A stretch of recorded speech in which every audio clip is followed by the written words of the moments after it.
Listen, I'm not going to talk about how images are important to winning on Amazon. You already know that. I'm going to show you what will kill your listings dead right now, this year, and even go into the image vault here at Ecom Optimization and give you some real examples. Join me. Let me sit down here with you. Hi, I'm Sean Farrington, and this channel is all about helping you to win on Amazon while avoiding the Amazon chaos. So if that seems like something that you'd be interested in, go ahead and gently press that like button. It gets so much damage from people hitting it all the time, so be gentle to it, show it some love, and if you want to while you're there, go ahead and subscribe. So let's go ahead and dig in with our topic, which is today, the 3 top Amazon FBA product photo mistakes to kill your private label listings. So listen, I started on Amazon way back in the wild, wild west days of Amazon, when you could basically grab a photo of your item, put it up on Amazon and compete.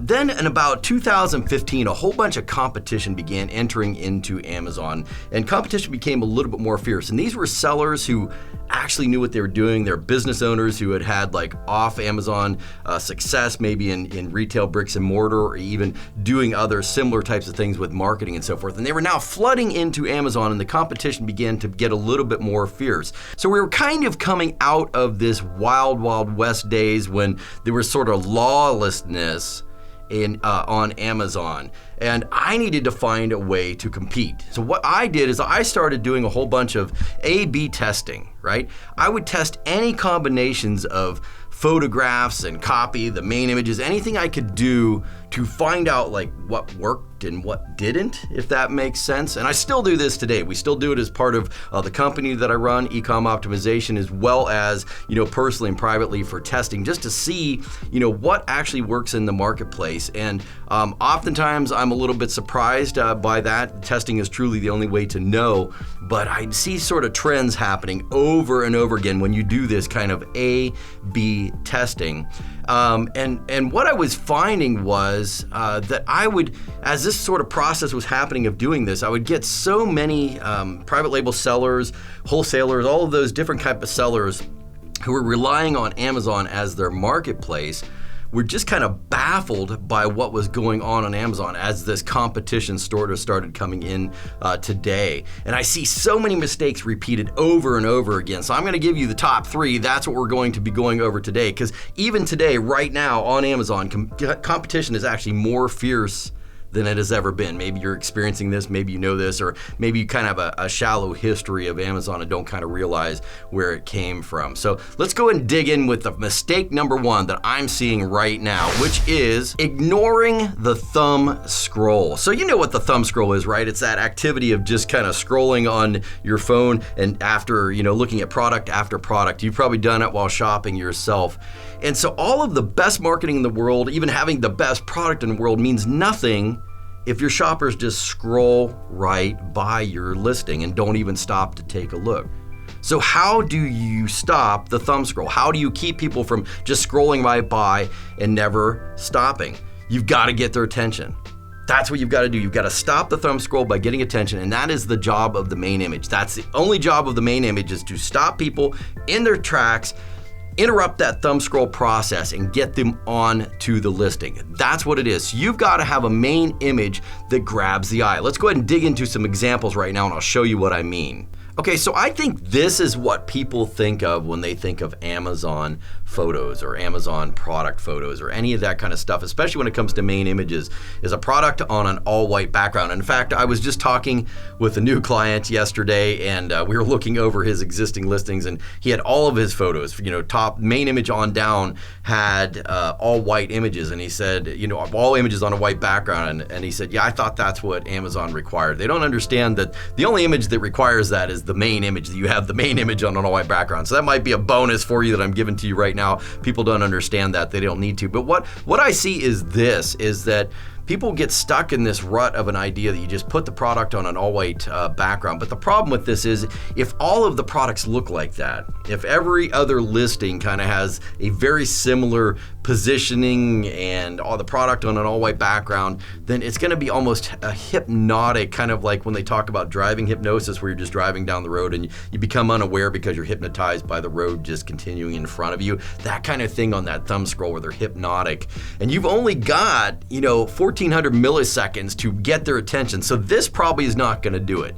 This probably would not do it. And this is, you got to do something just a little bit different than that to catch attention. So some of the things you can do are add color, add composition, right? You can notice the difference between this and this one's going to take a second. And this is that, this one just looks flat, like it's on, shot on a table, which it is shot on a table, by the way. It is tabletop photography, but this is also shot on a table, but the composition looks completely different. It looks like it's coming at you. It looks like it has dimensionality, but it also has a pop of color that gets your eye. It's hard to even see what this is right now because it's blurring out so much, but you're seeing, it almost blends into the background, especially when you've got white products, right? It's one of the hard things you got to be careful of. So there's lighter, low contrast products, if they kind of blend into the background, that's not going to work. So this offers some contrast. When you go to this product listing right here, now we've got some contrast. The product actually pops. Even the things that are white actually have what's called negative fill in them.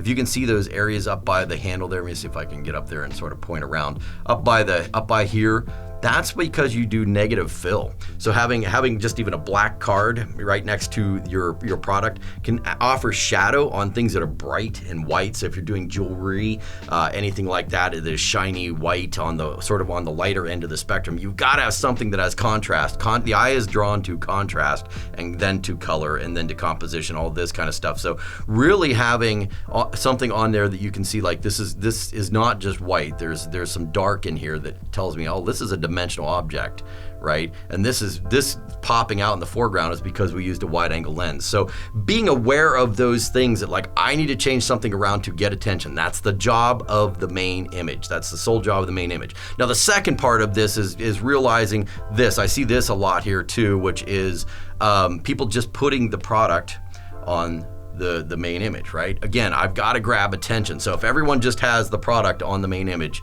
right, and it just looks like that, they all look very similar, which is a bigger danger. If your product looks similar, that's got to go back to something a little bit deeper than images. That's got to go back to package design, product design, all of that kind of stuff. But if they all look similar, there's nothing to catch the eye. You need to have something that goes into the image that makes it different, that makes it even a little bit. So this is what we call adding sort of lifestyle to a main image. And people are going like, man, you can't have that in there. Actually, per terms of service on Amazon, you can. You can have the product in use in the main photo. Now, Amazon Seller Central may push back against you. The Seller Central reps may push back against you for doing that, but that does not mean it's against terms of service. This is actual product in use, so you can have that. And that also catches more attention than this, right? Like, you just have the product on the page, doesn't catch as much attention as this other color, this living thing, this kind of like this product coming to life in use, and you're going like, oh, I would use it in that. And here's the other thing about this too. Really, one of the things that people forget a lot about main images, the job is to stop the thumb scroll. The second job is to get the click, right? You got to get them on to the listing. You don't want them to just sit there and to enjoy your main image. You've got to, like you may come up with the most artistic main image ever, and they're like, that's a beautiful work of art. That's not the job. The job is to get them onto the listing. You got to stop the thumb scroll, get them onto the listing where you can start to sell them in the first place. So one of the things that does that is curiosity. So curiosity gets the click. So if I can add anything into a main image that increases curiosity in any way, that would do it. So maybe I didn't understand that this could be added into a yellow beverage. I'm looking for this product, it's collagen, but I didn't understand it could be added into a yellow beverage. So anything that's different, right? If we're looking at just the product on all white background and they all look like that, this is different. All right, that's attention getting. So attention is the first part. You've got to get their attention to stop the thumb scroll, and they go like, oh, that's interesting, that's different, that's something different. It's a pattern interrupt from this, right? Something that goes like, oh, that's different. Again, when you get to this is, the packaging may be different, but it's not enough. This is different, right? That pops out. This is even more different, right? So now you're adding lifestyle into it, you're adding something, they're seeing the color of the powder. And if you've done that and no one else has gone to that level yet, you just need to keep going up and sort of ramping up to the next level. Now here's the thing, we create images like this whenever we do our marketing, when I do my marketing, anything like this. I'm always trying to find things that will catch the eye and basically do something different. Like that's basic, obviously. This catches the eye more, this catches the eye even maybe a little bit more. And I would test between these two to see which ones catch the eye more, right? Because I don't really know until we test.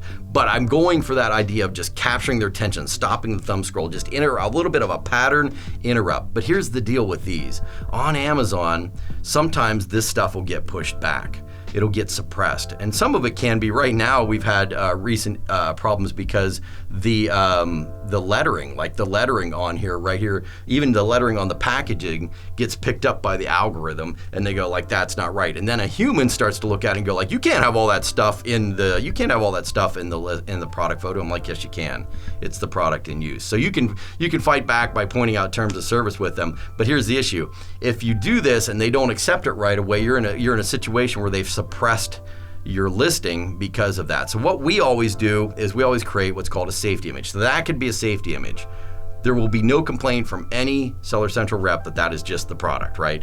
So I always create a safety image, meaning that this is a safety image that will allow the humans at Seller Central to go like, okay, I can see this is really just the product. I can go and approve this, get it passed, that's fine. And maybe I would have problems with this, but this is definitely doing the right thing. And then you can fight back with these. Absolutely, you can fight back with these and get them going. Because these are actually per terms of service. But you want that safety image, but that doesn't mean a safety image needs to be boring, right? Even doing something like that, just doing some kind of composition could change it up, right? Just be unique, be doing something different that will catch the eye, that will make that kind of difference. All right, number 2, here we go. Ignoring the truth that product photos exist to sell products. People forget this, that the whole job of having these images is to sell, not to make products look great, to look beautiful in beautiful light or anything like that, not to put beautiful models and smiling people or anything like that. Product photos exist to sell products. It's something that I just see over and over again that people forget. And a lot of sellers will even just pick products or pick photos based on some nostalgia or some emotional connection that they have to the photo, to the way it was done, or anything like that. Aw, she's so pretty and she was so nice on the photo shoot, bless her heart. I absolutely want to make sure she ends up in all my images. No, you want to pick your images because they sell, and for no other reason than they sell.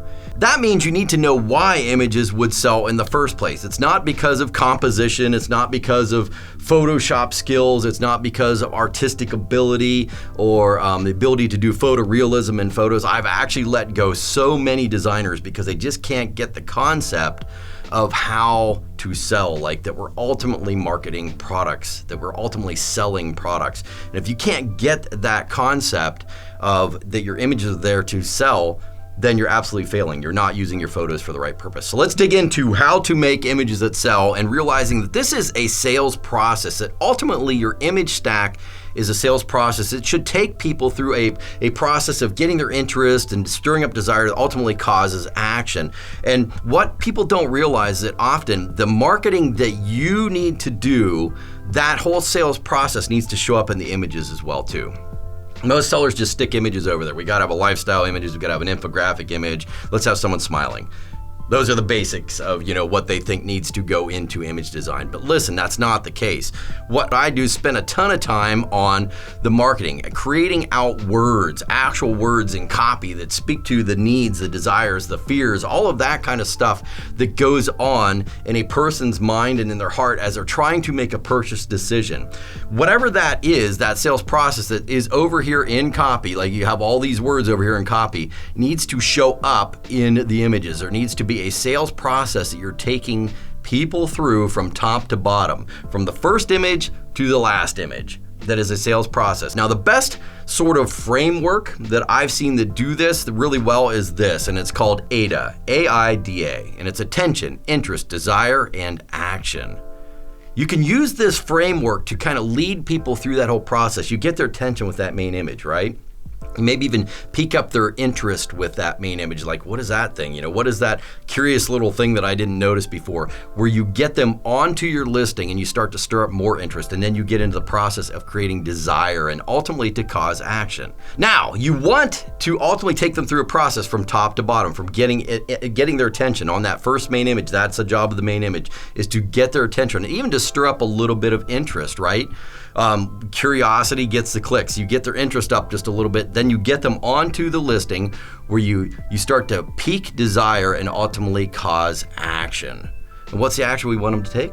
The add to cart button, the buy now if it's on your own Shopify site, whatever it is, it's this process. This is a great framework. Now, this isn't the only framework. There are many more frameworks, too many to probably go into here, but this is a great framework that you can use. If you can look at this and going like, hey, am I actually getting their interest?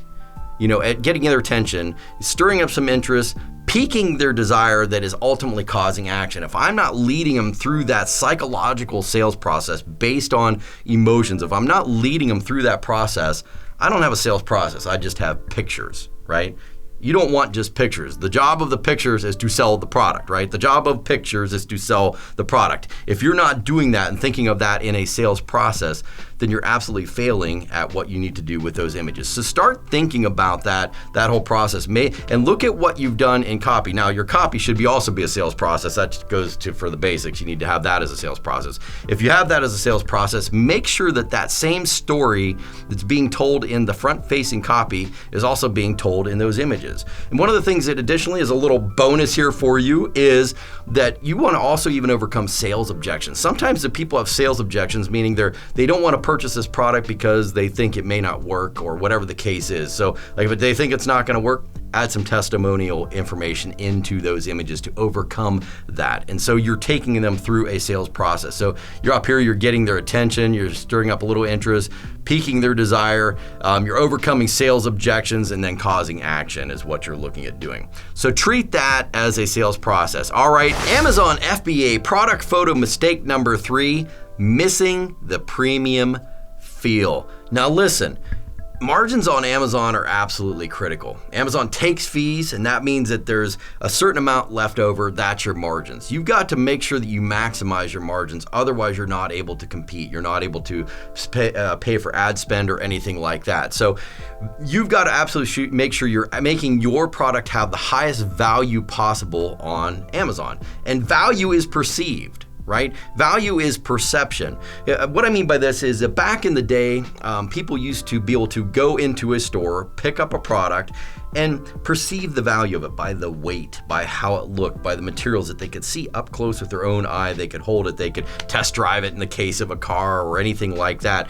But you can't do that anymore. Those days are gone in digital, like on Amazon, Shopify, any of that kind of stuff. So value is perceived, and you've got to present something that has the highest perceived possible value on Amazon so that you can then have the highest possible price point, which will give you the greatest margins for your business, which is ultimately what you want. Now, this is more than just photography. This is more than just how a photo is taken. It goes on to other things like typography, right? Composition, all of these type of things. So let's go ahead and dig into that. Beginners think that I just need to get the product up on there and I'll tell a little bit of something about it. But this kind of like idea is really low grade. It doesn't offer any true value to the customer. It doesn't inspire premium feels. When you see something like this, it's just talking about the product again. Who cares? I don't really want to care. I don't care about that. That doesn't get me emotionally connected. When you go for premium, you really have to go a little bit deeper. You have to show a product in use in a way that makes sense. Now listen, the techniques don't really matter here right now. I can tell you right now that this is still tabletop photography right here. This is nothing spectacular. We actually, blended two photos together, one showing something cool going into a pan along with the product in use. So that's a matter of skill of the actual artisan who's creating the photos. But what's being sold here is a lifestyle, is a desire. I want to be able to do this, right? I don't care about that. I don't care about what this dumb thing is, what it's made out of or anything like this. I want that, and I need it to look awesome. So the bright, vibrant colors, the way it's in use, the composition, the way this photo was taken, at the angle it was taken at, all of that kind of stuff plays into a premium feel. So when you're thinking about that, be thinking about like what makes things awesome. what makes them tasty? What makes you want to have them? You're looking at that and going like, oh man, I'm hungry now. I really do want this, and this feels more elegant. This feels elevated in some way. The branding all feels unified. When you're looking at this, the colors all feel unified in a color palette and all of that kind of stuff. That all plays into a premium feel. The choice of fonts or anything like that, the photography, all plays into a premium feel. The font choice for the logo, the way the photo is tilted that makes it feel whimsical and fun and all of that good stuff, all plays into feel and elevates the brand, right? Simple typography. In this case, you're looking at a very simple, clean typography that speaks to the brand in this case, which is sort of this Japanese fusion kind of a thing, and that has everything to do with those very simple, elegant tastes, and will elevate the product, will elevate what's going on in that product. Just thinking about all of those things and knowing the demographic too is like, hey, knowing, what kind of stuff are they looking at on Pinterest right now? What are they seeing sort of in their life that's already inspiring them to want to live this kind of lifestyle, baking or whatever that case is, that you can really speak to them in a way that feels elegant, that feels elevated, that feels lifted in all of those different ways. So think about that when you're talking about premium. How can I really elevate my brand that goes way beyond just saying something about the product? You can already feel like this just feels cheap, right? That feels cheap, right? And that's what you shouldn't be doing. You shouldn't be feeling cheap. You should be feeling expensive. Even if your product is cheap, right? Even if your product is not the most expensive product, you want them to be thinking like, I'm getting a bargain. They don't know what they're doing. Does anyone know that they're selling it for this little? Shh, don't tell them because I'm gonna go rush and get this, right? You wanna have a premium feel all the time, so you can have the highest possible prices, so your margins can stay thick, so that you can take more money home, hire more people, bless more families with better employment, and also pay higher prices for ad costs and not even be worried about it. So all of this stuff absolutely matters when you're talking about that, sort of elevating the brand feel of your product.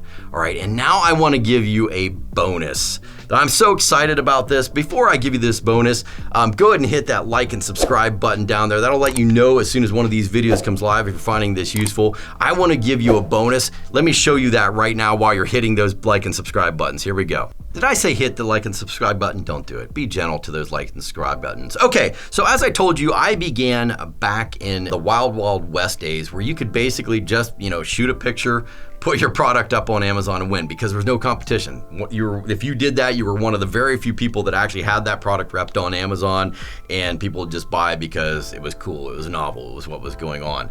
But then again, as I said, the competition began to enter in and change that. Now, one of the things that I saw when this happened was this temptation to begin to focus on the algorithm. The A9 algorithm became sort of a bigger player on Amazon, and this temptation was to really turn all of my focus onto the algorithm and to focus on using tools to figure out the algorithm. And there were even some people hacking the algorithm, like going so far as to literally try and hack the A9 algorithm, and they were getting these Ukrainian hackers. I don't know why they were all from Ukraine, it was just a thing, I guess, but Ukrainian hackers to come in and find a way to use software, to use tools to hack that algorithm. But inevitably what I found was when that happened is the algorithm would fight back. It wasn't actually the algorithm, mind you, it was Amazon being sort of aware of this. They were in the forums. Remember the forums? Those crazy times were forums, right? They were in there finding out what people were up to, like how they were trying to foil the A9 algorithm and what sort of sneaky tactics and hacks they were using. And they began to fight back. That algorithm began to fight back. And that was one of those pains that people didn't really realize. Now, it was really tempting in those early days to sort of follow suit because it was exciting, all this excitement about these algorithms. But what I inevitably found is when that algorithm fought back, it was damaging, sometimes permanently. I would see sellers who were making millions a year just all of a sudden just gone, quit. They quit Amazon. It's getting too weird. I don't understand what's going on. I can't even compete in the way I used to. It's because they weren't really willing to move on. Now, I had a mentor who focused on different things. He never focused on the algorithm in the first place, so the algorithm never fought back to him. He was really focused on the humans, on something a little bit different, which is the humans. And it's kind of like this 80-20 rule. The Pareto principle, if you've heard about that, is this idea of focusing on the 20% of things that get 80% of the results. And in that case, for me, was really just focusing on people, right?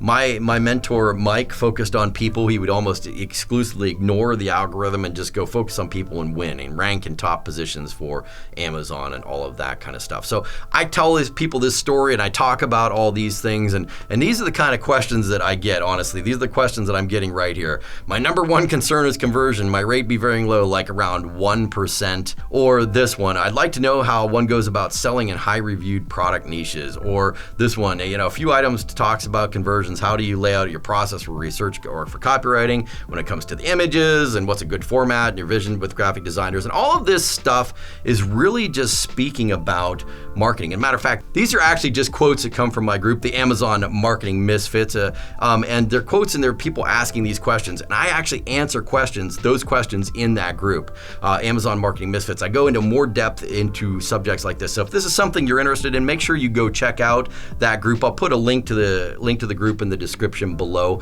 But really just those kind of questions are a little bit deeper, but they all have to do with marketing. They don't have to do with the algorithm. So my bonus really is this: make sure that you're focused on the right thing.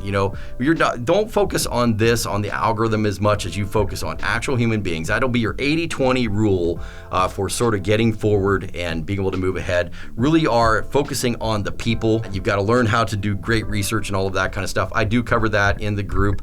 So if you want to check that out, make sure you go check out that group. The link's in the description below. Otherwise, I've got videos right over there showing you how to do some more of this kind of stuff with images, what it takes to win on Amazon with images. Make sure you check out those. I'll see you on the next video.